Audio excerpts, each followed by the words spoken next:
Hello guys, welcome to our YouTube channel study with M. आज मैं आप सभी के लिए काफ़ी इंपॉर्टेंट वीडियो लेके आई हूँ। तो देखिए, आगामी 23 जनवरी को आपका आर का एग्ज़ाम होने वाला है। उसी के रिगार्डिंग आज की इस क्लास में हम वन लाइनर क्वेश्चंस डिस्कस करेंगे, जो कि आपके आगामी आर एग्ज़ाम के लिए मोस्ट इंपॉर्टेंट रहने वाले हैं। तो आप सभी लोग हमारी इस वीडियो को स्टार्टिंग से लेकर एंड तक ज़रूर देखिएगा।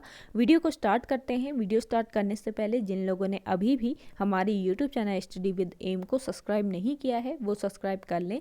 साथ ही साथ बगल में जो बेल आइकन दिख रहा है इसे भी प्रेस कर लें, ताकि हम कोई भी वीडियो डालते हैं तो उसका नोटिफिकेशन आपके पास जल्द से जल्द पहुंच जाए। आप सभी लोग हमारे टेलीग्राम ग्रुप को भी ज्वाइन कर सकते हैं। अराउंड 6.2 के यहाँ पे ग्रुप मेंबर्स हो चुके हैं। सुबह 10 बजे और शाम 8 बजे यहाँ पे क्विज का आयोजन भी कराया जाता है। इसके अलावा अदर इंपॉर्टेंट अपडेट्स PDFs यहीं पे शेयर की जाती हैं। लिंक आपको उसका डिस्क्रिप्शन बॉक्स में मिल जाएगा। बढ़ते हैं आज की वीडियो की ओर। इस सीरीज का पहला क्वेश्चन है, अंग्रेजों के खिलाफ पहला विद्रोह किसके द्वारा शुरू किया गया था। देखिए, अंग्रेजों के खिलाफ पहला विद्रोह शुरू किया गया था सन्यासियों द्वारा। मोस्ट इंपॉर्टेंट क्वेश्चन है। नेक्स्ट क्वेश्चन देखिए, सन्यासी विद्रोह का उल्लेख किस उपन्यास में मिलता है। सन्यासी विद्रोह का उल्लेख मिलता है आनंद मठ में। अगला देखिए, आनंद मठ की रचना किसने की। आनंद मठ की रचना की बंकिम चंद्र चटर्जी ने। नेक्स्ट क्वेश्चन है, भारतीय सुधार समिति की स्थापना किसने की। देखिए, भारतीय सुधार समिति इसकी स्थापना की दादा भाई नौरोजी ने। नेक्स्ट क्वेश्चन देखिए, भारतीय सुधार समिति की स्थापना कब और कहाँ हुई। भारतीय सुधार समिति की स्थापना हुई 1887 में। कहाँ पर? इंग्लैंड में इसकी स्थापना हुई। अगला देखिए, ब्रिटिश सरकार का रुख किस वर्ष से कांग्रेस के प्रति कठोर होता चला गया। इस क्वेश्चन का करेक्ट आंसर है 1887 से ब्रिटिश सरकार का रुख 1887 ईस्वी से कांग्रेस के प्रति कठोर होता चला गया। अगला देखिएगा, नेक्स्ट क्वेश्चन है, किसने कहा था कि कांग्रेस केवल सूक्ष्मदर्शी अल्पसंख्या का प्रतिनिधित्व करता है।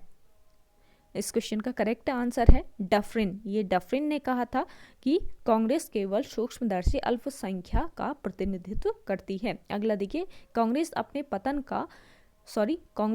पतन की ओर लड़खड़ाती हुई जा रही है। ये कथन किसका है। मोस्ट इंपॉर्टेंट क्वेश्चन है। कांग्रेस अपने पतन की ओर लड़खड़ाती हुई जा रही है, ये कथन है कर्जन का। अगला देखिएगा, कांग्रेस क्षय रोग से मरने वाली है, ये किसका मानना रहा। कांग्रेस क्षय रोग से मरने वाली है, ये मानना रहा अरविंद घोष का। अगला देखिए, कांग्रेस के लोग पदों के भूखे राजनीतिज्ञ हैं, ये बयान किसने दिया था। कांग्रेस के लोग पदों के भूखे राजनीतिज्ञ हैं, ये बयान दिया था बंकिम चंद्र चटर्जी ने। नेक्स्ट क्वेश्चन देखिए, घन विकास के सिद्धांत का प्रतिपादन किसने किया। देखिए, घन विकास के सिद्धांत का प्रतिपादन किया था नौरोजी और दत्त एवं वाचा ने। इन तीनों ने किया था। अगला देखिएगा, ब्रिटिश हाउस ऑफ कॉमन्स का चुनाव लड़ने वाले सर्वप्रथम भारतीय कौन थे। ब्रिटिश हाउस ऑफ कॉमन्स का चुनाव लड़ने वाले सर्वप्रथम भारतीय थे दादा भाई नौरोजी। नेक्स्ट क्वेश्चन देखिए, बंगाल के विभाजन की घोषणा कब और किसने की। बंगाल के विभाजन की घोषणा की थी 20 जुलाई 1905 ईस्वी में लॉर्ड कर्जन ने। मोस्ट इंपॉर्टेंट क्वेश्चन है गाइस, नोट डाउन कीजिएगा। वीडियो पसंद आ रही है तो वीडियो को लाइक कीजिए। जिन लोगों ने अभी भी हमारे YouTube channel study with M को सब्सक्राइब नहीं किया है वे लोग जरूर सब्सक्राइब कीजिएगा। अगला देखिए, बंगाल विभाजन के विरोध में किस आंदोलन की घोषणा की गई। बंगाल विभाजन के विरोध में की गई है स्वदेशी आंदोलन की घोषणा। नेक्स्ट क्वेश्चन देखिए, स्वदेशी आंदोलन की घोषणा कब और कहाँ हुई थी। स्वदेशी आंदोलन की घोषणा हुई थी 7 अगस्त 1905 ईस्वी को कोलकाता के टाउन हॉल में। अगला देखिएगा, नेक्स्ट क्वेश्चन है आपका, मुगल किसके वंश से संबंधित थे। तो देखिए, मुगल जो है ये तुर्की और चतुगाई वंश से संबंधित था। अगला देखिएगा, नेक्स्ट क्वेश्चन है, बाबर के वंशजों की राजधानी कहाँ थी। बाबर के वंशजों की राजधानी थी समरकंद में। नेक्स्ट क्वेश्चन है, बाबर ने काबुल पर कब्जा किया। बाबर ने काबुल पर 1504 ईस्वी में कब्जा किया था। अगला देखिएगा, बाबर ने बादशाह की उपाधि कब धारण की थी। बाबर ने बादशाह की उपाधि 1507 ईस्वी में धारण की थी। अगला देखिएगा, मुगल वंश की नींव किसने रखी। मुगल वंश की नींव बाबर ने रखी थी। मुगल वंश की नींव रखने से पहले बाबर कहाँ का शासक था? देखिए, मुगल वंश की नींव रखने से पहले बाबर फरगना का शासक हुआ करता था। अगला देखिएगा, बाबर का पूरा नाम क्या था? तो जहरुद्दीन बाबर, बाबर का पूरा नाम था। मोस्ट इंपॉर्टेंट है, नोट डाउन कीजिए।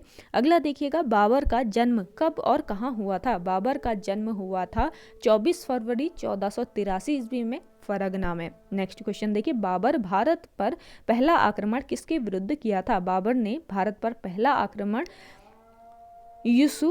यूसुफ जाइयों के विरुद्ध किया था। यूसुफ जाइयों के विरुद्ध बाबर ने पहला आक्रमण किया था भारत पर। कब किया था? 1519 ईस्वी में। ये भी क्वेश्चन बन सकता है ना कि कब किया। अगला देखिएगा, बाबर का पहला महत्वपूर्ण आक्रमण कब माना जाता है? 1526 का बाबर का पहला महत्वपूर्ण आक्रमण माना जाता है। अगला देखिएगा, बाबर के पिता का नाम क्या था? बाबर का पिता का नाम था उमर शेख मिर्जा। अगला देखिएगा, नेक्स्ट क्वेश्चन है, कुतलुग निगार खानम किसकी माता का नाम था? कुतलुग निगार खानम, ये माता का नाम था बाबर की। बाबर इस क्वेश्चन का करेक्ट आंसर है। अगला देखिएगा, पानीपत की लड़ाई किसके बीच हुई थी? पानीपत की लड़ाई हुई थी इब्राहिम लोदी और बाबर के बीच। अगला देखिएगा, पानीपत की पहली लड़ाई कब लड़ी गई? तो पहली लड़ाई पानीपत की लड़ी गई 1526 ईस्वी में। अगला देखिएगा, इब्राहिम लोदी को हराकर बाबर ने किस वंश की नींव रखी? देखिए, इब्राहिम लोदी को हरा दिया बाबर ने और बाबर ने मुगल वंश की नींव रखी थी। अगला देखिएगा, खानवा का युद्ध कब और किसके बीच हुआ था? मोस्ट इंपॉर्टेंट है, खानवा का युद्ध हुआ था 1527 ईस्वी में राणा सांगा और बाबर के बीच। अगला देखिएगा, बाबर और मेदिनी राय के बीच हुआ युद्ध किस नाम से जाना जाता है? बाबर और मेदिनी राय के जो बीच युद्ध हुआ था, इसको चंदेरी का युद्ध कहा जाता है और ये 1528 ईस्वी में हुआ था। अगला देखिएगा, घाघरा के युद्ध में बाबर ने किसे पराजित किया था? मोस्ट इंपॉर्टेंट क्वेश्चन है, घाघरा के युद्ध में बाबर ने महमूद लोदी यानी इब्राहिम लोदी के भाई को पराजित किया था। महमूद लोदी जो था, ये इब्राहिम लोदी का भाई था। अगला देखिएगा, बाबर ने किस भाषा में अपनी आत्मकथा लिखी थी? बाबर ने अपनी आत्मकथा लिखी तुर्की भाषा में। नेक्स्ट क्वेश्चन देखिएगा, अगला क्वेश्चन है आपका, बाबर की आत्मकथा को किस नाम से जाना जाता है? मोस्ट इंपॉर्टेंट क्वेश्चन है गाइस, नोट डाउन जरूर कीजिए। बाबर की आत्मकथा को जाना जाता है तुजुक ए बाबरी नाम से, यानी बाबर नामा। बाबर नामा को जाना जाता है तुजुक ए बाबरी के नाम से। अगला देखिएगा, नेक्स्ट क्वेश्चन है आपका, किस युद्ध में बाबर ने तोपखाना का इस्तेमाल किया था? बाबर ने तोपखाना का इस्तेमाल किया पानीपत के प्रथम युद्ध में। अगला देखिए, बाबर की युद्ध की कौन सी नीति अपनाई? बाबर ने युद्ध की कौन सी नीति अपनाई? तो तुलुगमा नीति अपनाई थी बाबर ने युद्ध में। अगला देखिएगा, उस्ताद अली और मुस्तफ़ा बाबर के क्या थे? उस्ताद अली और मुस्तफ़ा बाबर के थे तोपची। अगला देखिएगा, बाबर की मृत्यु कहाँ हुई थी? तो बाबर की मृत्यु हुई है आपके आगरा में। अगला देखिए, बाबर के अलावा कौन से मुगल शासक के मकबरे भारत से बाहर बने हैं? तो ये मुगल शासक हैं आपके जहांगीर और बहादुर शाह जफर, जिनके मकबरे भारत से बाहर बने हैं। नेक्स्ट क्वेश्चन है आपका, उदारता के कारण बाबर को किस नाम से जाना जाता है? तो उदारता के कारण बाबर को कलंदर नाम से जाना जाता है। अगला देखिएगा, नेक्स्ट क्वेश्चन है आपका, भारत में धान का सबसे बड़ा उत्पादक राज्य आपको बताना है कि भारत में धान का सबसे बड़ा उत्पादक राज्य कौन सा है? तो ये राज्य है आपका पश्चिम बंगाल। भारत में गेहूं का सबसे बड़ा उत्पादक राज्य है उत्तर प्रदेश। अगला देखिए, भारत में गन्ने का सबसे बड़ा उत्पादक राज्य है उत्तर प्रदेश राज्य। अगला है, भारत में मूंगफली की सबसे ज़्यादा उत्पादक राज्य है गुजरात राज्य। अगला देखिए, भारत में चाय का सबसे बड़ा उत्पादक कौन है?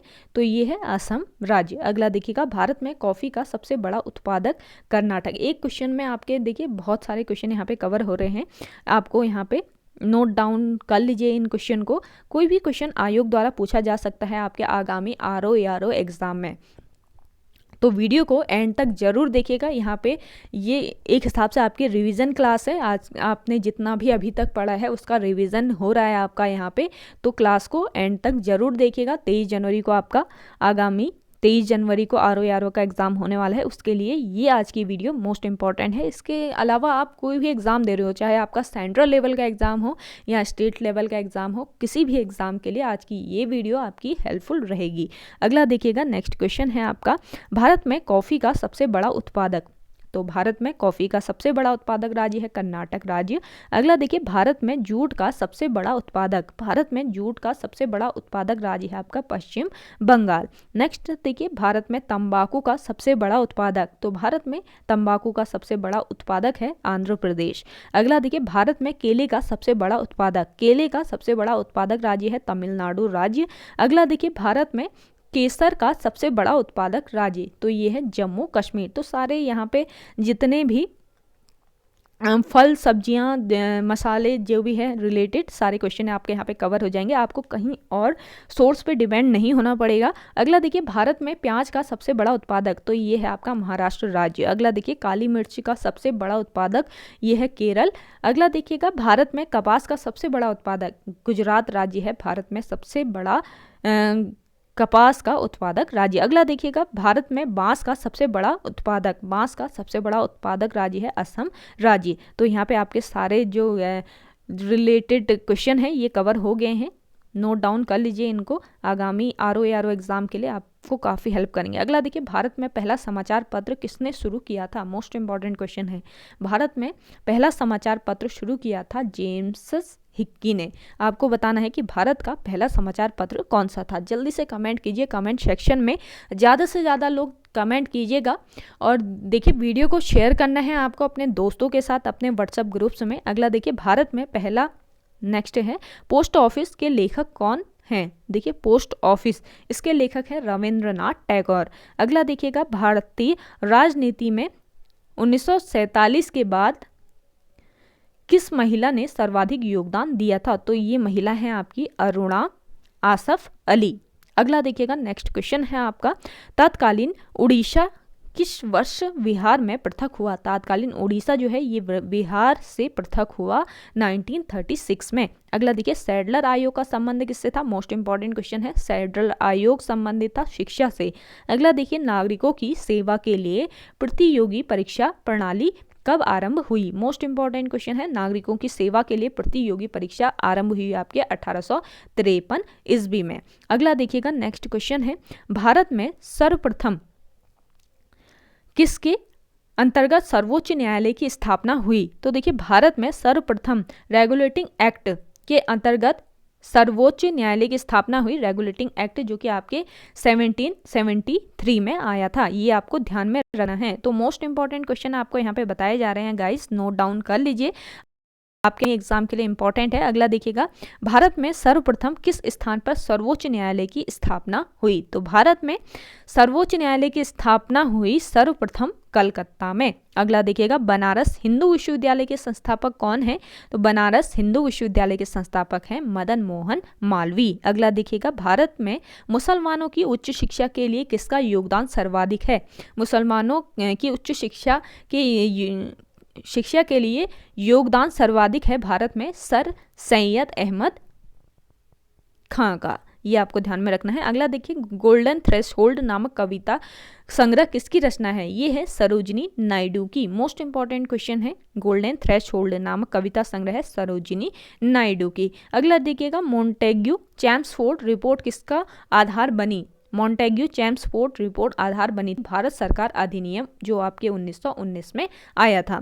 अगला देखिएगा, कांग्रेस नेताओं में कौन सा नेता कैबिनेट मिशन योजना के पक्ष में पूर्ण रूप से था। तो ये था आपका सरदार पटेल। अगला देखिएगा, भारत में ब्रिटेन के सभी नियमों में सबसे कम समय कौन सा नियम चला।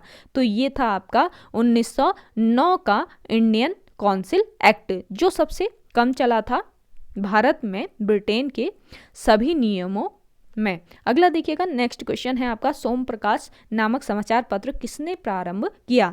सोम प्रकाश नामक समाचार पत्र आरंभ किया था ईश्वर चंद्र विद्यासागर ने। गाइस, वीडियो पसंद आ रही है तो वीडियो को लाइक कीजिए। जिन लोगों ने अभी भी हमारे YouTube channel study with M को सब्सक्राइब नहीं किया है, वे लोग जरूर सब्सक्राइब कीजिएगा। यहाँ पे वीडियो थोड़ा सा स्पीड में हो रही होगी, ताकि आपके ज़्यादा से ज़्यादा कवर यहाँ पे क्वेश्चन हो जाए। अगला देखिएगा, आर्य समाज आर्य महिला सभा, आर्य महिला सभा की स्थापना किसने की थी? तो ये की थी पंडित रमाबाई ने। अगला देखिए, विमेन इंडिया एसोसिएशन की स्थापना कब व किसने की? विमेन इंडिया एसोसिएशन की स्थापना 1917 ईस्वी में की थी सदाशिव अय्यर ने। अगला देखिएगा, सर्वप्रथम प्रेस सेंसरशिप लागू किसने की थी? मोस्ट इंपॉर्टेंट क्वेश्चन है। प्रेस सेंसरशिप सर्वप्रथम लागू की लॉर्ड वेलेस्ली ने। अगला देखिएगा, किस एक्ट के अंतर्गत भारत के गवर्नर जनरल को अध्यादेश जारी करने की शक्ति प्रदान की गई? तो ये एक्ट था आपका इंडियन काउंसिल एक्ट 1861, जिसके अंतर्गत भारत के गवर्नर जनरल को अध्यादेश जारी करने की शक्ति प्रदान की गई। अगला देखिएगा, कांग्रेस का विभाजन गरम दल व नरम दल में कब हुआ? कांग्रेस का विभाजन गरम दल व नरम दल में हुआ आपके 1907 ईस्वी में। अगला देखिएगा, आजाद हिंद फौज की स्थापना किसने की? आजाद हिंद फौज की स्थापना की थी रास बिहारी बोस ने। अगला देखिए, भारत का विभाजन जब हुआ तो वायसराय कौन था? मोस्ट इंपॉर्टेंट क्वेश्चन है। भारत का जब विभाजन हो रहा था तो उस समय वायसराय था लॉर्ड माउंटबेटन। अगला देखिएगा, कांग्रेस ने पूर्ण स्वराज की मांग कब की? कांग्रेस ने पूर्ण स्वराज की मांग की थी 31 दिसंबर 1929 को, 31 दिसंबर 1929 ईस्वी को। अगला देखिएगा, क्रिप्स मिशन भारत कब आया? Most important question. Cripps mission आया आपके भारत 1942 में। नेक्स्ट क्वेश्चन देखिए, सर्वप्रथम मुसलमानों के लिए पृथक राज्य का सुझाव किसने दिया था? तो सर्वप्रथम मुसलमानों के लिए पृथक राज्य का सुझाव दिया था शायर इकबाल ने। अगला देखिएगा, मोपला विद्रोह कब हुआ था? मोपला विद्रोह हुआ था आपके 1921 में। आई होप आपको वीडियो पसंद आ रही होगी। तो वीडियो पसंद आ रही है तो लाइक कीजिए। अभी भी जिन लोगों ने हमारे YouTube channel study with M को सब्सक्राइब नहीं किया है वे लोग जरूर सब्सक्राइब कीजिए। ज़्यादा से ज़्यादा शेयर करना है वीडियो को आपको अपने दोस्तों के साथ अपने व्हाट्सएप ग्रुप्स में। अगला देखिए, भारत और अफगानिस्तान के मध्य सीमा रेखा का निर्धारण किसके काल में हुआ था? तो देखिए, भारत और अफगानिस्तान के मध्य सीमा रेखा का निर्धारण हुआ था लॉर्ड लैंसडाउन के काल में। अगला देखिएगा, विश्व भारती की स्थापना कब और किसने की थी? विश्व भारती की स्थापना की थी 1912 ईस्वी में रविंद्रनाथ टैगोर ने। अगला देखिए, भगत सिंह को फांसी की सजा सुनाने वाला न्यायाधीश कौन था? भगत सिंह को फांसी की सजा सुनाने वाला न्यायाधीश था G.C. हिल्टन। अगला देखिएगा, भवानी मंदिर नामक पुस्तक किसने लिखी? भवानी मंदिर नामक पुस्तक लिखी थी बरिंद्र कुमार घोष ने। अगला देखिए, नया पोस्ट ऑफिस एक्ट कब पारित हुआ? नया पोस्ट ऑफिस एक्ट पारित हुआ था आपका 1858 में। मोस्ट इंपॉर्टेंट क्वेश्चन है आज की इस वीडियो में। क्लास को एंड तक जरूर देखिएगा। अगर आपको वीडियो पसंद आ रही है तो कमेंट सेक्शन में कमेंट करके बताएं कि आपको वीडियो पसंद आ रही है या नहीं आ रही है। कमेंट कीजिएगा ज़्यादा से ज़्यादा लोग। अगला देखिएगा, 1857 के संग्राम में भारत का बादशाह किसे घोषित किया गया? 1857 के संग्राम में भारत का बादशाह घोषित किया गया बहादुर जफर को। अगला देखिएगा, दिल्ली के केंद्रीय सचिवालय के उत्तरी और दक्षिणी खंडों का वास्तुविद कौन था? Most important question. दिल्ली में केंद्रीय सचिवालय के उत्तरी और दक्षिणी खंडों का वास्तुविद था एडवर्ड लुटियंस। अगला देखिएगा, भूदान आंदोलन किसने चलाया था? मोस्ट इंपॉर्टेंट है भूदान आंदोलन, जो कि विनोबा भावे द्वारा चलाया गया था। अगला देखिए, भारत का राष्ट्रीय पंचांग किस संवत पर आधारित है? भारत का राष्ट्रीय पंचांग जो है ये आधारित है शक संवत पर। नेक्स्ट है, भारत के राष्ट्रीय ध्वज का डिजाइन किसने तैयार किया था? तो भारत का राष्ट्रीय ध्वज जो है इसका डिजाइन पिंगली वैकेया द्वारा तैयार किया गया था। अगला देखिए, सर्वप्रथम किस भारतीय को नोबेल पुरस्कार मिला था? तो सर्वप्रथम नोबेल पुरस्कार रविंद्रनाथ टैगोर को मिला था। अगला देखिएगा, स्वदेश वाहिनी के संपादक कौन थे? स्वदेश वाहिनी के संपादक थे के कृष्ण पिल्लै। अगला देखिए, इंडियन ऑनेस्ट का लेखक कौन है? इंडियन ऑनेस्ट का लेखक है वैलेंटाइन शिरोल। नेक्स्ट क्वेश्चन देखिए, 1878 ईस्वी के वर्नाकुलर प्रेस एक्ट किसने रद्द किया था? 1878 का जो वर्नाकुलर प्रेस एक्ट था ये लॉर्ड रिपन ने रद्द किया था। अगला देखिएगा, नेक्स्ट क्वेश्चन है, विश्व इतिहास की झलक के रचयिता कौन है? विश्व इतिहास की झलक के रचयिता हैं जवाहरलाल नेहरू। अगला देखिएगा, 27 दिसंबर 1911 ईस्वी को जन गण मन कहाँ पर गाया गया था? तो 27 दिसंबर को 27 दिसंबर 1911 को जनगण मन गाया गया था आपके कोलकाता में। अगला देखिएगा, नेक्स्ट क्वेश्चन है, यहाँ से आपके हिस्ट्री के क्वेश्चन स्टार्ट हो गए हैं। देखिए, पानीपत का प्रथम युद्ध कब हुआ था? तो 1526 में हुआ था आपके पानीपत का युद्ध। अगला देखिए, नालंदा विश्वविद्यालय किस के लिए प्रसिद्ध था? नालंदा विश्वविद्यालय था बौद्ध धर्म के दर्शन के लिए प्रसिद्ध। अगला देखिएगा, मौर्यों के बाद सबसे प्रभावशाली राज्य किसका था? मौर्यों के बाद दक्षिण भारत में सबसे प्रभावशाली राज्य था सातवाहनों का। अगला देखिएगा, नेक्स्ट क्वेश्चन है आपका, ह्वेनसांग की भारत यात्रा के समय सूती कपड़ों के उत्पादन के लिए सबसे प्रसिद्ध नगर कौन सा था? तो ये प्रसिद्ध नगर था आपका मथुरा। अगला देखिएगा, प्राचीन काल में मानव द्वारा सर्वप्रथम किस अनाज का प्रयोग किया गया था? प्राचीन काल में मानव द्वारा सर्वप्रथम किया गया था चावल का प्रयोग। अगला देखिए, कौन सा मकबरा द्वितीय ताजमहल कहलाता है? तो द्वितीय ताजमहल कहलाता है आपका बीवी का मकबरा। आपको कमेंट करके बताना है कि बीवी का मकबरा जो है ये कहाँ पर स्थित है। अगला देखिएगा, किस चीनी जनरल ने कनिष्क को हराया था? कनिष्क को हराया था इसमें से पेग चाओ ने कनिष्क को हराया था, जो कि चीनी जनरल था। अगला देखिएगा, अंतिम मौर्य सम्राट की हत्या किसने की थी? अंतिम मौर्य सम्राट की हत्या किसने की थी? तो अंतिम मौर्य सम्राट था आपका पुष्यमित्र शुंग, जिसकी अंतिम मौर्य सम्राट की हत्या किसने की थी? अंतिम मौर्य सम्राट की हत्या की थी पुष्यमित्र शुंग ने। अगला देखिएगा, बाल विवाह की प्रथा का आरंभ किस युग में हुआ था? बाल विवाह की प्रथा का आरंभ हुआ था गुप्त युग में। अगला देखिएगा, हितोपदेश के रचयिता कौन है? हितोपदेश के रचयिता हैं नारायण खंडित। अगला देखिएगा, एतमाद उल दौला का मकबरा कहाँ स्थित है? एतमाद उल दौला का मकबरा है आपके आगरा में। नेक्स्ट क्वेश्चन देखिए, अजंता व एलोरा कलाकृतियों का संबंध किस काल से है? अजंता व एलोरा कलाकृतियों का संबंध है गुप्त काल से। नेक्स्ट क्वेश्चन है, जजिया कर को अंतिम रूप से किस मुगल बादशाह ने समाप्त किया था? जजिया कर को अंतिम रूप से समाप्त किया था मोहम्मद शाह रंगीला ने। अगला देखिएगा, किस शासक ने रत्नावली नामक पुस्तक लिखी थी? मोस्ट इंपॉर्टेंट क्वेश्चन है, रत्नावली नामक पुस्तक लिखी थी हर्षवर्धन ने। नेक्स्ट क्वेश्चन देखिएगा, सेतु बंधु की रचना किस वंश के शासक ने की थी? देखिए, सेतु बंधु की रचना की थी वाकाटक ने। अगला देखिएगा,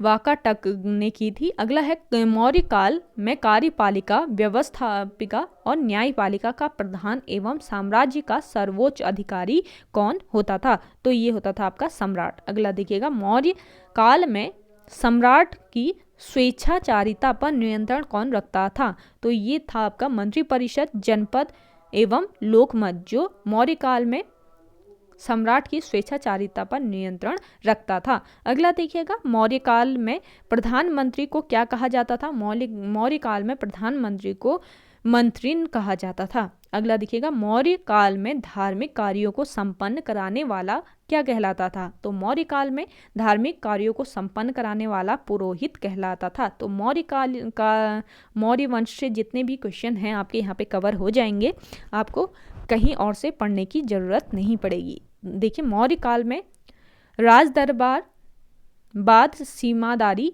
एवं अन्य मुख्य राजकीय द्वारों का रक्षक क्या कहलाता था?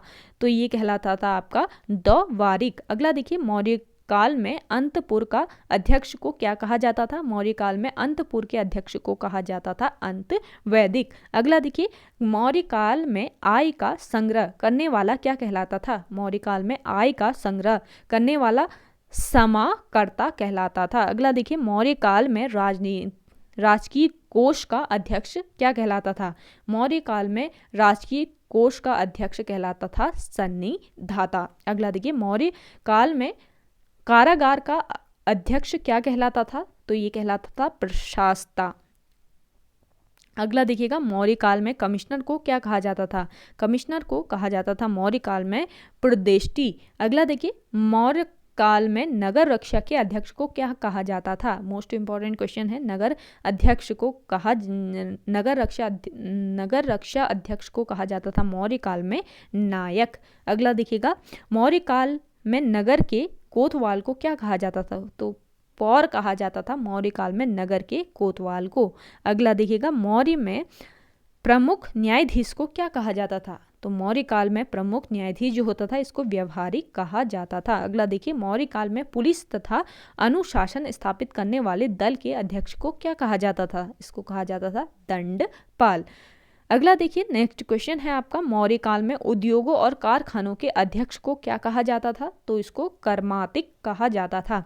मौर्य काल में राजकीय दुर्ग रक्षकों के अध्यक्ष को क्या कहा जाता था? मौर्य काल में राजकीय दुर्ग के रक्षक जो होते थे उसके अध्यक्ष को दुर्गपाल कहा जाता था।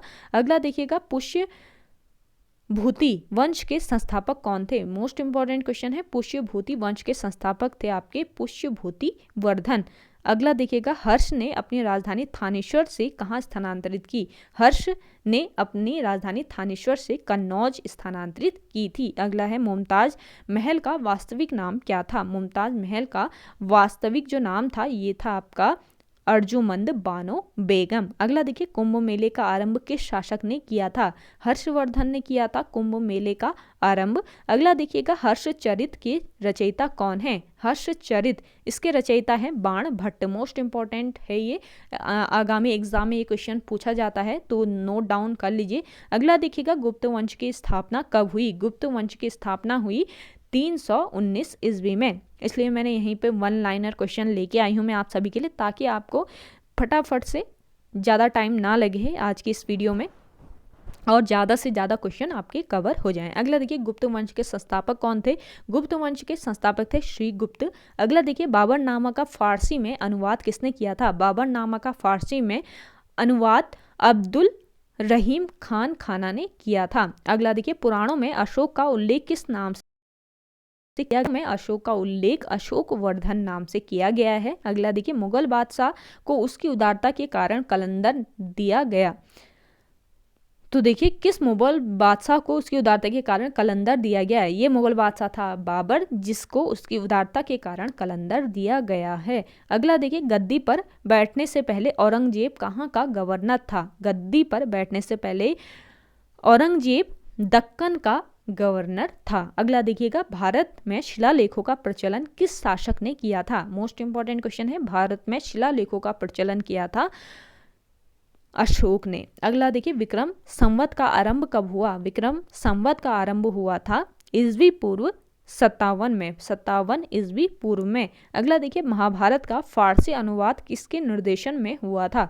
महाभारत का फारसी में अनुवाद हुआ था फैजी के निर्देशन में।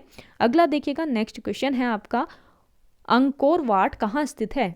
अंकोर वाट स्थित है कंबोडिया में। नेक्स्ट क्वेश्चन देखिए, यहाँ पर से मोस्ट इंपॉर्टेंट जीके के क्वेश्चन आपके स्टार्ट हो रहे हैं, तो ये भी आप देखिएगा। मंडल कमीशन किस प्रधानमंत्री के कार्यकाल में लागू हुआ? मोस्ट इंपॉर्टेंट है, मंडल कमीशन जो है ये लागू हुआ था पीवी सिंह के कार्यकाल में। अगला देखिए, सार्स क्या है? सार्स है आपके विषाणु द्वारा फैलने वाला रोग। अगला देखिए, हरित क्रांति के जनक हैं, हरित क्रांति का जनक कहा जाता है MS स्वामीनाथन को। अगला देखिए, श्वेत क्रांति का संबंध है, श्वेत क्रांति का संबंध है दुग्ध से। अगला देखिएगा, गोधारा कांड किस लिए प्रसिद्ध है? गोधारा कांड प्रसिद्ध है आपके रेलगाड़ी में लोगों को जलाए जाने के लिए। तो अगला क्वेश्चन है आपका,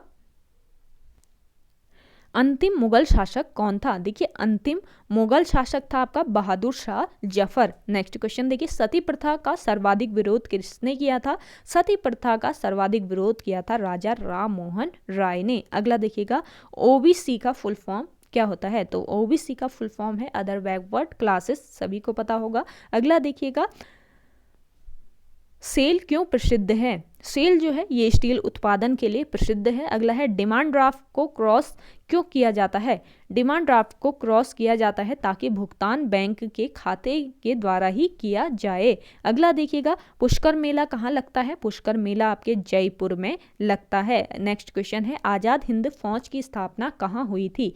आज़ाद हिंद फौज की स्थापना हुई थी आपके सिंगापुर में। अगला देखिए, क्षेत्रफल की दृष्टि से विश्व में भारत का स्थान है। क्षेत्रफल की दृष्टि से विश्व में भारत का स्थान है 7वां स्थान। नेक्स्ट क्वेश्चन, जाकिर हुसैन का संबंध है, जाकिर हुसैन का संबंध है तबला वादन से।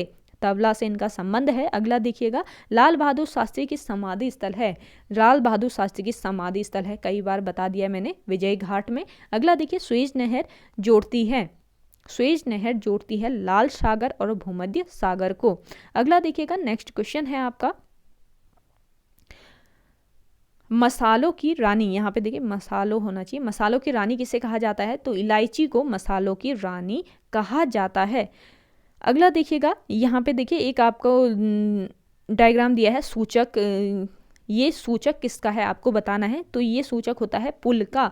अगला देखिएगा, नाजीवाद के संस्थापक कौन थे, नाजीवाद के संस्थापक थे Hitler.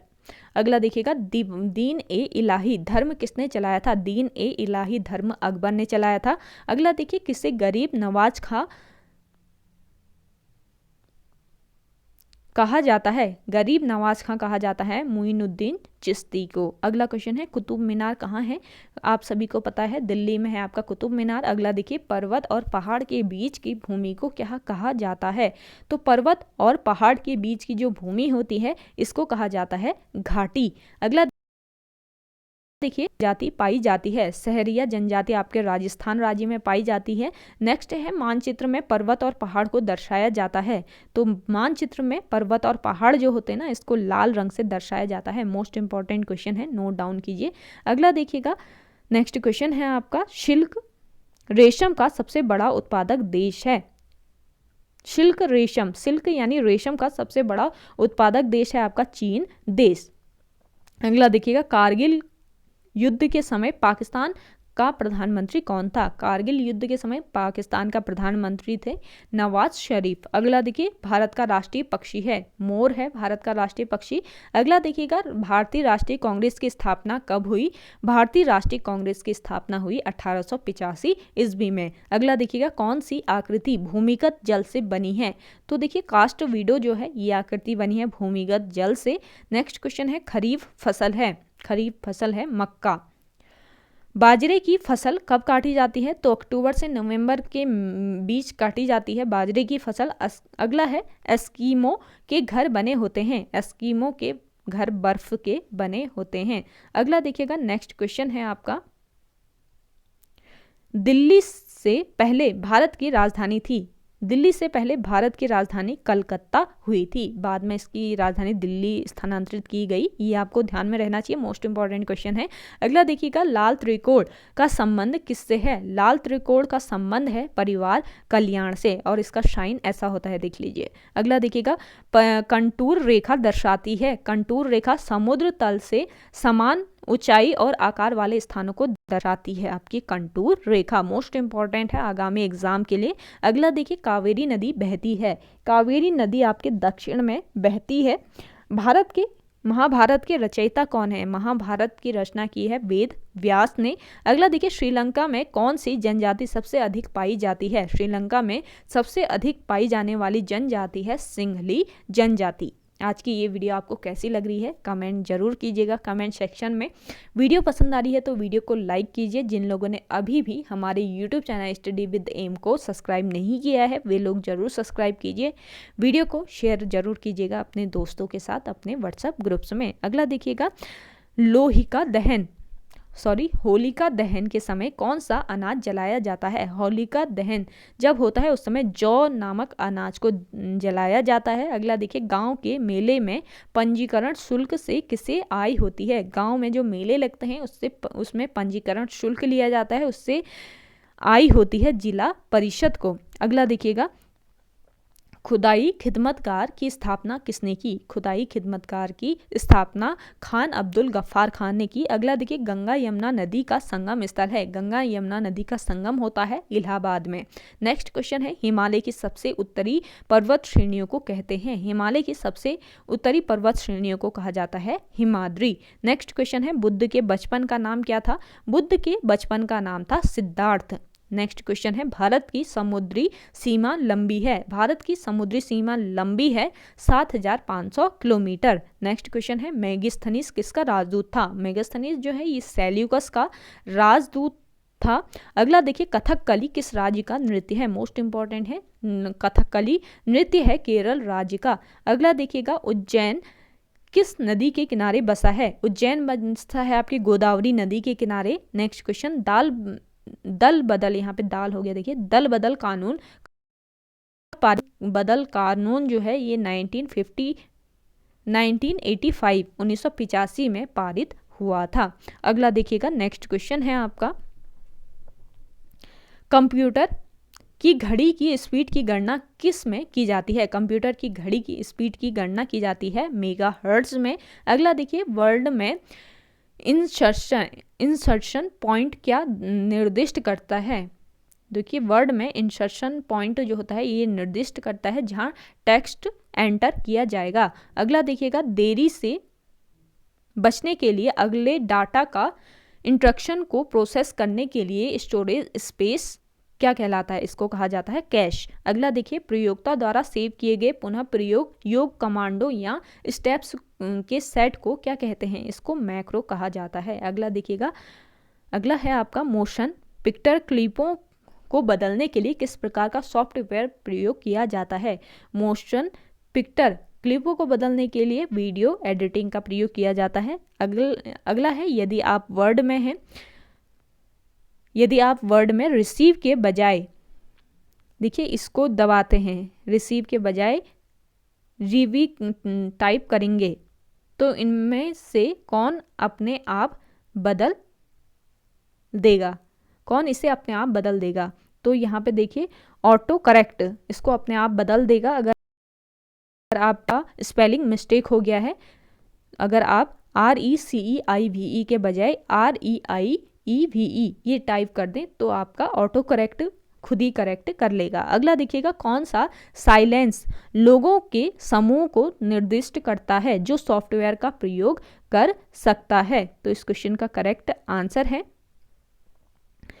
Multiple user licence. Next question है, बहुत से PCS वर्क्स स्टेशंस और अन्य कंप्यूटरों के लिए डाटा और प्रोग्राम्स के कलेक्शन होल्ड कंप्यूटर कहलाता है। तो ये कहलाता है आपका होल्ड करने वाले सेंट्रल कंप्यूटर कहलाता है, सर्वर कहलाता है ये। अगला देखिए, निम्न में से कौन गणना वाले अंकों या शब्दों को दिखाता है जो जिन मूल्यों पर वह निर्भर होता है उनके बदले पर बदल जाता है? इस क्वेश्चन का करेक्ट आंसर हो जाएगा फील्ड्स। अगला देखिएगा, डाटा स्टोर करने और परिकलन करने के लिए कंप्यूटर किस तरह के नंबर सिस्टम का उपयोग करते हैं? तो करने और परिकलन के लिए कंप्यूटर जो है ये बाइनरी सिस्टम का उपयोग करते हैं। नेक्स्ट क्वेश्चन है, डिस्क कनेक्ट जो मैन्युफैक्चर के समय रिकॉर्ड किया जाता है और जिसे यूज़र द्वारा चेंज या इरेज नहीं किया जा सकता वह कहलाता है? तो रीड ओनली कहलाता है ये। अगला देखिए, किसी व्यक्ति द्वारा की गई कोशिश जिसे वह अपनी गलत पहचान बताकर आपसे गोपनीय सूचना प्राप्त कर लें कहलाती है? ये कहलाती है फिशिंग ट्रिप्स। अगला देखिएगा, वेबसाइट का मुख्य पेज कहलाता है। वेबसाइट का जो मुख्य पेज होता है ये होम पेज कहलाता है। अगला देखिए, मल्टी प्रोसेसरों द्वारा दो या अधिक प्रोग्रामों का एक साथ प्रोसेसिंग है। मल्टी प्रोसेसरों का दो या अधिक प्रोग्रामों के साथ प्रोसेसिंग है टाइम शेयरिंग। अगला देखिएगा, कंप्यूटर से पढ़े जाने वाले अलग अलग लंबाई चौड़ाई की लाइनों वाले कोड को क्या कहते हैं? तो इसको कहा जाता है बार कोड। अगला देखिएगा, कंप्यूटर बंद होने पर कहाँ से कंटेंट्स निकाल सकते हैं? अगर कंप्यूटर बंद हो जाए तो कंटेंट्स आप मेमोरी से निकाल सकते हैं। अगला देखिए, उस व्यक्ति को क्या कहते हैं जो अपनी विशेषज्ञता का प्रयोग गैर कानूनी ढंग से जानकारी लेने के लिए या नुकसान पहुंचाने के लिए दूसरों एक्सेस करता है? तो इसको कहा जाता है हैकर। अगला देखिएगा, नेक्स्ट क्वेश्चन है आपका, सुंदरवन का डेल्टा कौन सी नदी बनाती है? सुंदरवन डेल्टा बनाती है गंगा नदी। अगला देखिएगा, भारत में रेल मार्गों का सबसे बड़ा जाल किस राज्य में पाया जाता है? तो ये राज्य है आपका उत्तर प्रदेश राज्य जहां पर रेल मार्गों का सबसे बड़ा जाल पाया जाता है। अगला देख, संयुक्त राज्य अमेरिका की सबसे बड़ी स्वर्ण उत्खनन खान होम स्टेक किस राज्य में स्थित है? तो ये स्थित है आपके दक्षिण डकोटा राज्य में। अगला देखिए, एंडीज पर्वतमाला जो कि आपके दक्षिण अमेरिका में है सबसे ऊंची चोटी का नाम है। एंडीज पर्वतमाला की सबसे ऊंची जो चोटी है इसका नाम है एकांकागुआ। अगला देखिएगा, विश्व के अधिकांश पठारी भागों में किस व्यवसाय की प्रधानता पाई जाती है? विश्व के अधिकांश पठारी भागों में प्रधानता पाई जाती है उत्खनन की। अगला देखिएगा, मेसेटा का पठार कहाँ स्थित है? मेसेटे का पठार आपके स्पेन और पुर्तगाल में है। अगला देखिएगा, कनाडियन पैसिफिक रेल मार्ग कहाँ से कहाँ तक है? कनाडियन पैसिफिक रेल मार्ग आपके हैलिफैक्स से वैंकूवर तक है। अगला देखिए, 1981 में स्थापित भारतीय वन सर्वेक्षण विभाग का मुख्यालय कहाँ है? आपका स्थापित किया गया था भारतीय सर्वेक्षण विभाग का मुख्यालय 1981 में, जो कि आपके देहरादून में स्थित है। नेक्स्ट क्वेश्चन देखिए, ब्लैक हिल, ब्लू पहाड़ और ग्रीन पहाड़ नाम पहाड़ियाँ किस देश में स्थित हैं? तो ब्लैक हिल, ब्लू पहाड़, ग्रीन पहाड़ नामक पहाड़ियां आपके संयुक्त राज्य अमेरिका में स्थित हैं। अगला देखिएगा, चिनाब नदी का उद्गम स्थल है बारालाचा दर्रा। अगला देखिएगा, भारत में कोयला प्रचुर मात्रा में कहाँ पाया जाता है? भारत में कोयला प्रचुर मात्रा में गोंडवाना क्षेत्र में पाया जाता है। नेक्स्ट क्वेश्चन देखिए, हीराकुंड परियोजना किस राज्य में तथा किस नदी पर स्थित है? हीराकुंड परियोजना जो है ये आपके है उड़ीसा राज्य में और महानदी पर। मोस्ट इंपॉर्टेंट क्वेश्चन है, नोट डाउन कीजिए। अगला देखिए, रवांडा की राजधानी कहाँ है? तो किगाली जो है ये रवांडा की राजधानी है। अगला है आपका, माउंट एटना किस पर्वतमाला में स्थित है? माउंट एटना सिसिली पर्वतमाला में स्थित है, जो कि आपकी इटली में स्थित है। अगला देखिएगा, ऑस्ट्रेलिया किस नदी के किनारे बसा है? ऑस्ट्रेलिया बसा है मरे डार्लिंग नदी के किनारे। अगला देखिएगा, ग्रीनलैंड की खोज किसने की? तो रॉबर्ट पियरी ने की ग्रीनलैंड की खोज। नेक्स्ट क्वेश्चन देखिएगा, सबसे ऊंचा जलप्रपात कौन सा है? सबसे ऊंचा जलप्रपात है साल्टो एंजिल, जो कि वेनेजुला में है आपका। अगला देखिए, डोडोमा किस देश की राजधानी है? डोडोमा जो है ये तंजानिया देश की राजधानी है। अगला देखिए, युगांडा की राजधानी क्या है? युगांडा की राजधानी है कंपाला में। अगला देखिए, किस दिन पृथ्वी से सूर्य की दूरी न्यूनतम होती है? तो पृथ्वी से सूर्य की दूरी न्यूनतम होती है 3 जनवरी को। अगला देखिए, -1 डिग्री देशांतर की सबसे अधिक दूरी न्यूनतम होती है, तो ये होती है भूमध्य रेखा पर। अगला देखिएगा, दहाड़ता चालीसा क्या है? दहाड़ता चालीसा है दक्षिणी गोलार्ध में 40 डिग्री अक्षांश के पास का स्थान, जहां से तेज पछुआ हवाएं चलती हैं। अगला देखिएगा, माओरी का मूल निवास कहाँ है? माओरी का मूल निवास है न्यूजीलैंड में। नेक्स्ट क्वेश्चन है, तुंगभद्रा तथा भीमा की नदियां किस नदी की सहायक नदियां हैं? तुंगभद्रा तथा भीमा नदियां जो हैं ये सहायक नदी है कृष्णा नदी की। अगला देखिए, छोटा नागपुर पठार की सबसे ऊंची चोटी कौन सी है? छोटा नागपुर पठार की सबसे ऊंची चोटी है पारसनाथ। अगला देखिएगा, नेक्स्ट क्वेश्चन है आपका, बर्फ में की दाब घटने पर बर्फ का गलनांक घट जाता है। बर्फ में स्केटिंग प्रदर्शित करता है कि दाब बढ़ने पर बर्फ का गलनांक जो है ये घट जाता है। अगला देखिएगा, नेक्स्ट क्वेश्चन है, स्टेनलेस स्टील का मिश्र धातु है जबकि वायु एक मिश्रण है, ये आपको ध्यान में रखना है। अगला देखिएगा, पर्यावरण का अध्ययन क्या होता है? किसी जीव की किस शाखा के अंतर्गत किया जाता है? तो देखिए, पर्यावरण का अध्ययन जीव विज्ञान की किस शाखा के अंतर्गत किया जाता है, ये क्वेश्चन है आपका। तो इसका करेक्ट आंसर है पारिस्थितिकी के अंतर्गत पर्यावरण का अध्ययन जीव विज्ञान में किया जाता है। अगला देखिएगा, फूलों के संवर्धन के विज्ञान को क्या कहते हैं? फूलों के संवर्धन के विज्ञान को फ्लोरिकल्चर कहा जाता है। अगला है, किसी असंतुलित बल द्वारा किसी पिंड में उत्पन्न त्वरण बल के अनुक्रमानुपाती होता है, तो ये आपको ध्यान में रखना है। अगला देखिए, निम्नलिखित में कौन एक अस्थायी कण है? तो न्यूट्रॉन एक अस्थायी कण है। नेक्स्ट क्वेश्चन देखिए, परमाणु नाभिक के अवयव हैं? परमाणु नाभिक के अवयव हैं प्रोटॉन। अगला क्वेश्चन देखिएगा, प्रोटॉन और न्यूट्रॉन है। दोनों चीजें।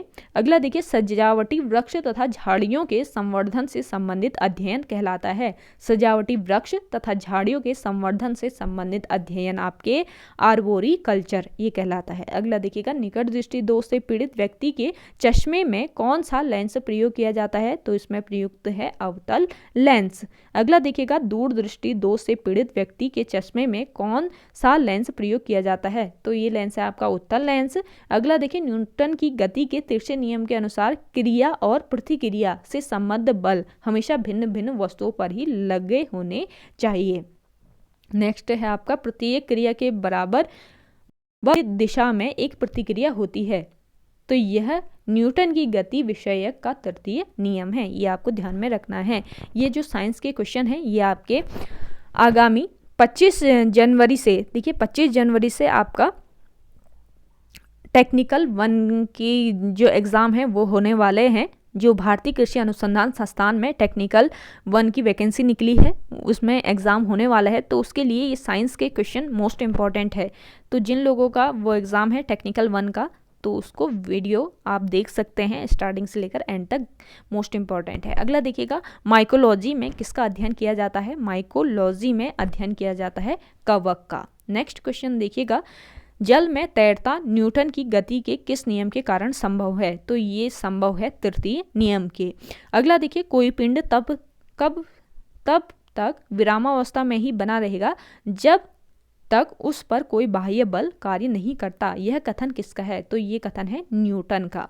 अगला देखिएगा, न्यूक्लियॉन का नाम सामान्यतः किसके लिए है, न्यूक्लियॉन का नाम है प्रोटॉन और न्यूट्रॉन के लिए। अगला देखिएगा, पॉजिट्रॉन है एक धनावेशित इलेक्ट्रॉन। अगला देखिएगा, एग्रो फॉरेस्ट्री क्या है, एग्रो फॉरेस्ट्री है कृषि के साथ साथ उसी भूमि पर काष्ठीय 12मासी वृक्ष लगाना। अगला देखिएगा, नेक्स्ट क्वेश्चन है आपका, एक्सोबायोलॉजी में निम्नलिखित में किसका अध्ययन किया जाता है, एक्सोबायोलॉजी में अध्ययन किया जाता है बाह्य ग्रहों तथा अंतरिक्ष जीवन का। अगला देखिएगा, मोनाजाइट किसका अयस्क है, मोनाजाइट अयस्क होता है थोरियम का। नेक्स्ट क्वेश्चन देखिए, बॉक्साइट निम्नलिखित में से किसका प्रमुख अयस्क है, बॉक्साइट अयस्क है एल्यूमिनियम का। अगला देखिएगा, कार्नेलाइट किसका खनिज है, कार्नेलाइट खनिज है मैग्नीशियम का। अगला देखिएगा, गन मेटल का अयस्क है तांबा, टिन और जिंक। अगला देखिए, लहसुन की अभिलाक्षणिक गंध का कारण है, लहसुन में जो अभिलाक्षणिक गंध होती है उसका कारण है सल्फर यौगिक। अगला देखिएगा, जल में आसानी से घुलनशील है, तो देखिए जल में तो मंदक जो होता है ये भारी जल का एक प्रकार होता है। अगला देखिए, इनमें से कौन कोलाइड नहीं है, तो देखिए कोलाइड नहीं होता है रक्त। अगला देखिए, पनीर निम्न का उदाहरण है, पनीर उदाहरण है जेल का। अगला देखिएगा, माचिस की तीली के एक सिरे पर लगा मसाला निम्नलिखित का मिश्रण है, तो ये मिश्रण है लाल, फास्फोरस और गंधक का। अगला देखिएगा, निम्नलिखित में कौन सी प्रकृति में अनुचुंबकीय है, तो प्रकृति में अनुचुंबकीय है आपकी ऑक्सीजन। अगला देखिए, जो तत्व ऑक्सीजन पर प्रतिक्रिया नहीं करता वह है आयोडीन। अगला है, निम्न में से कौन सर्वाधिक स्थायी तत्व है, तो सर्वाधिक स्थायी तत्व है आपका सीसा। अगला देखिए, निम्नलिखित में से क्या जल से हल्का होता है, तो जल से हल्का होता है सोडियम। नेक्स्ट क्वेश्चन है, सामान्य ट्यूबलाइट में कौन सी गैस होती है, तो सामान्य ट्यूबलाइट जो होती है इसमें होती है आर्गन के साथ मरकरी वेपर। अगला देखिए, वैज्ञानिक एडवर्ड जेनर निम्नलिखित में से किस रोग से संबंधित हैं, वैज्ञानिक एडवर्ड जेनर संबंधित हैं चेचक के रोग से। अगला देखिए, मानव में गुर्दे का रोग किसके प्रदूषण से होता है, मानव में गुर्दे का रोग यानी किडनी का जो रोग होता है ये कैडमियम की विषाक्तता से होता है। अगला देखिएगा, BCG का टीका निम्न में से किस बीमारी से बचाव के लिए लगाया जाता है, तो BCG का टीका लगाया जाता है क्षय रोग के बचाव के लिए। अगला देखिए, प्रकाश संश्लेषण के दौरान पैदा होने वाली ऑक्सीजन का सोर्स क्या है, तो प्रकाश संश्लेषण के दौरान जो भी ऑक्सीजन पैदा होती है इसका सोर्स होता है जल। अगला देखिएगा, नेक्स्ट क्वेश्चन है, पौधे का कौन सा भाग श्वसन क्रिया करता है, पौधे का पत्ती जो होती है ये श्वसन क्रिया करती है। कृत्रिम रूप से पकाने के लिए किस गैस का प्रयोग किया जाता है? तो ये गैस होती है एसिटिलीन, जिसका प्रयोग किया जाता है। अगला देखिएगा, वृक्षों की आयु किस प्रकार निर्धारित की जाती है? वृक्षों की आयु निर्धारित की जाती है वार्षिक वलयों की संख्या के आधार पर। अगला देखिएगा, नेत्रदान में दाता की आंख का कौन सा भाग उपयोग में लाया जाता है? नेत्रदान में दाता की आंख का रेटिना भाग जो होता है ये उपयोग में लाया जाता है। अगला देखिए, साधारण मानव में गुणसूत्रों की संख्या कितनी होती है? साधारण मानव में गुणसूत्रों की संख्या होती है 46। अगला देखिए, मानव शरीर के किस अंग की हड्डी सबसे लंबी होती है? तो मानव शरीर की जांघ की हड्डी जो होती है ये सबसे लंबी होती है। अगला देखिएगा, गाय और भैंस के थनों में दूध उतारने के लिए किस हार्मोन की सुई लगाई जाती है? अगर गाय और भैंस के थनों से दूध निकालना है तो इसको ऑक्सीटोसिन का इंजेक्शन लगाया जाता है। अगला देखिए, परख नली शिशु के संबंध में कौन सा कथन सत्य है? तो देखिए, शिशु परिवर्धन परख नली के अंदर होता है, ये आपको ध्यान में रखना है। अगला देखिएगा, मानव शरीर में पसलियां के कितने जोड़े होते हैं? मानव शरीर के पसलियों में 12 जोड़े होते हैं। नेक्स्ट है, किसी द्रव के एकत्रित होने पर मांसपेशियां थकान का अनुभव करने लगती है, ये करती है लैक्टिक एसिड के कारण। अगला देखिएगा, स्तनधारियों में लाल रुधिर कणिकाओं का निर्माण होता है। लाल रुधिर कणिकाएं यानी आरबीसी का निर्माण होता है अस्थि मज्जा यानी बोन मैरो में। नेक्स्ट क्वेश्चन देखिएगा, भारत में वन महोत्सव कब मनाया जाता है? भारत में वन महोत्सव मनाया जाता है आपके जुलाई के प्रथम सप्ताह में। नेक्स्ट देखिए, वनों के किस विकास हेतु कौन सी नीति चलाई गई है? वनों के विकास हेतु कौन सी नीति चलाई गई, ये क्वेश्चन होगा आपका। तो ये नीति है आपकी राष्ट्रीय वन नीति। नेक्स्ट देखिए, राष्ट्रीय वन नीति का शुभारंभ कब हुआ था? राष्ट्रीय वन नीति का शुभारंभ 1952 में हुआ था। अगला क्वेश्चन है, वनों के कटाव को रोकने के लिए कौन सा आंदोलन चलाया गया? मोस्ट इंपॉर्टेंट क्वेश्चन है, वनों के कटाव को रोकने के लिए चलाया गया था चिपको आंदोलन। अगला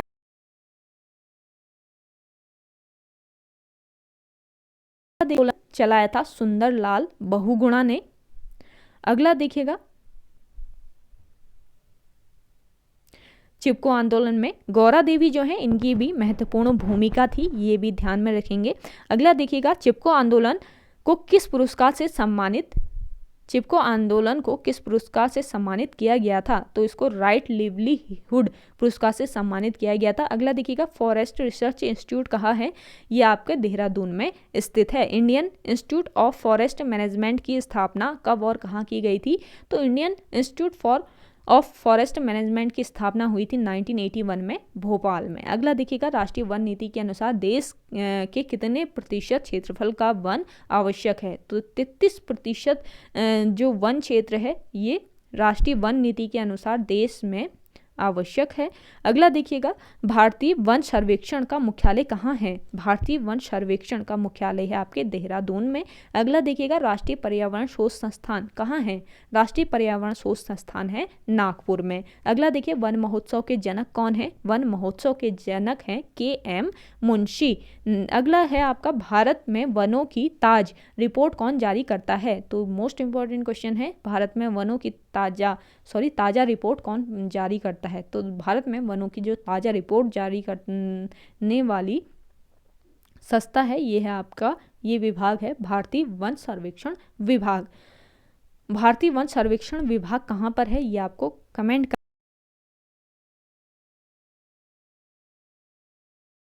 करना है। अगला 23.81% भाग पर वन है।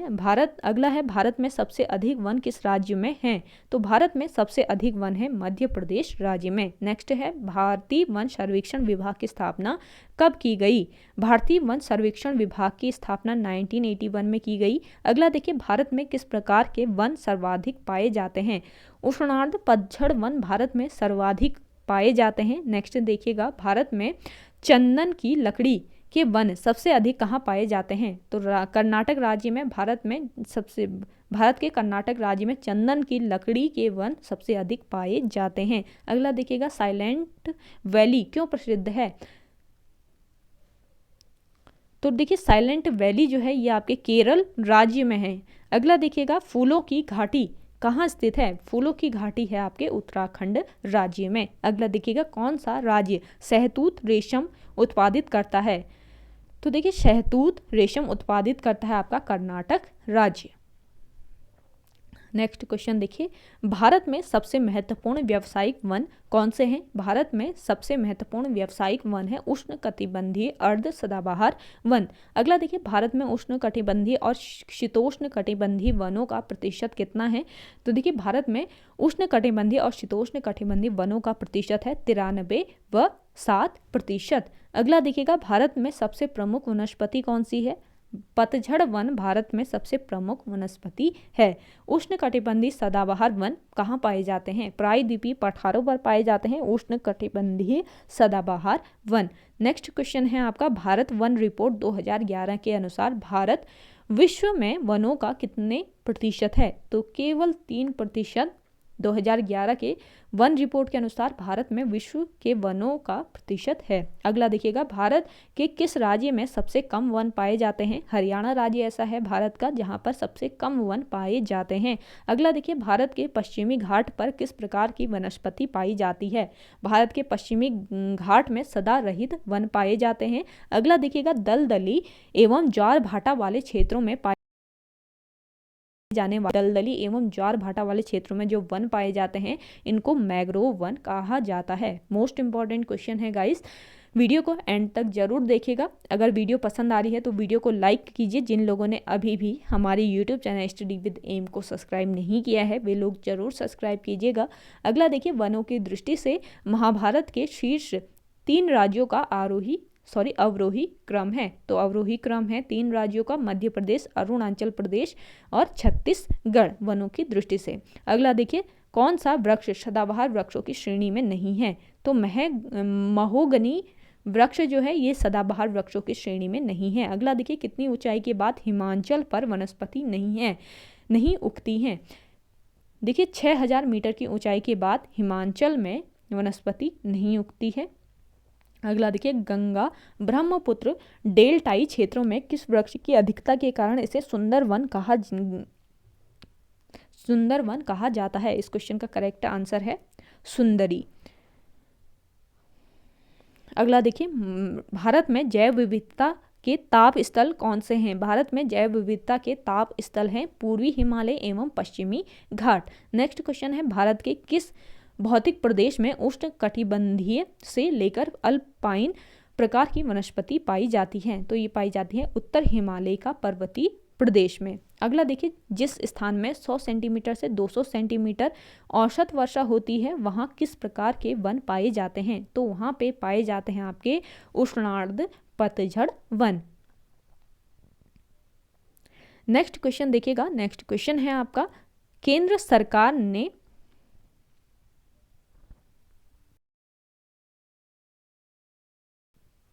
की घोषणा कब की? केंद्र सरकार ने वन नीति की घोषणा की थी 1988 में। 1988 में केंद्र सरकार द्वारा नई वन नीति की घोषणा की गई थी।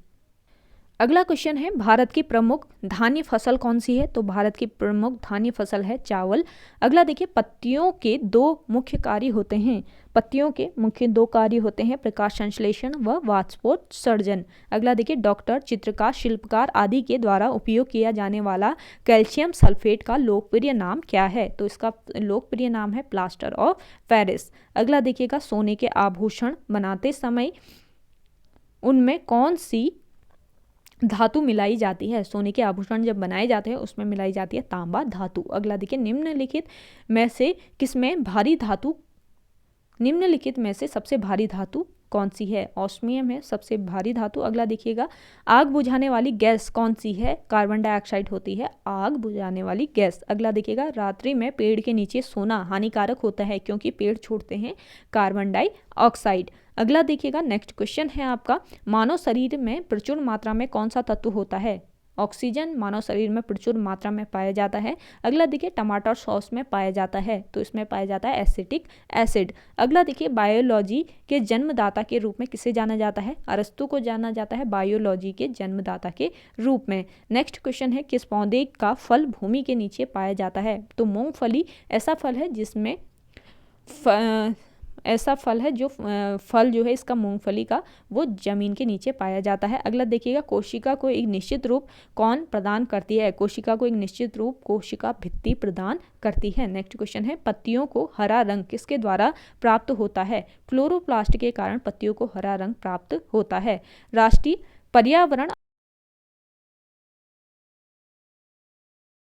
अभियांत्रिकी स्थान है आपका नागपुर में।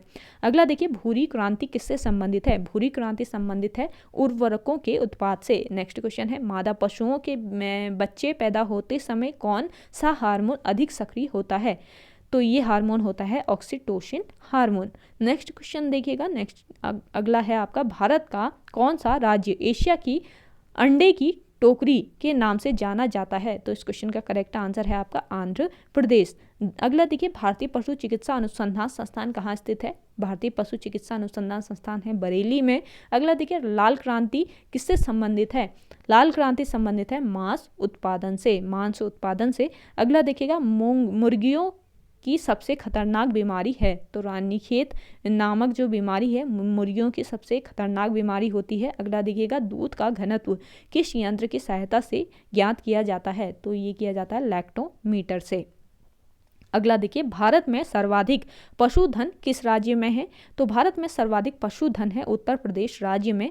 अगला देखिए, निम्नलिखित में से किसके दूध में वसा की सर्वाधिक मात्रा पाई जाती है? रेनडियर की दूध में वसा की सर्वाधिक मात्रा पाई जाती है। अगला देखिएगा, गरीबों की गाय के नाम से किसे जाना जाता है? तो बकरी को जाना जाता है गरीबों की गाय के रूप में। अगला देखिएगा, दुधारू गाय की मुख्य पहचान क्या होती है? तो अयन पूर्ण विकसित होता है, दुग्ध नलिका उभरी रहती है और दुग्ध नलिका टेढ़ी मेढ़ी होती है। तो ओके गाइस, आज की वीडियो में इतना ही। आई होप आपको वीडियो पसंद आई होगी। अगर आपको हमारी ये वीडियो पसंद आती है तो वीडियो को लाइक, शेयर एंड हमारे YouTube channel study with M को ज़्यादा से ज़्यादा सब्सक्राइब जरूर कीजिए। वीडियो को ज़्यादा से ज़्यादा शेयर कीजिए अपने दोस्तों के साथ, अपने व्हाट्सएप ग्रुप्स में। मिलते हैं एक नई इंटरेस्टिंग वीडियोज़ के साथ, तब तक के लिए धन्यवाद।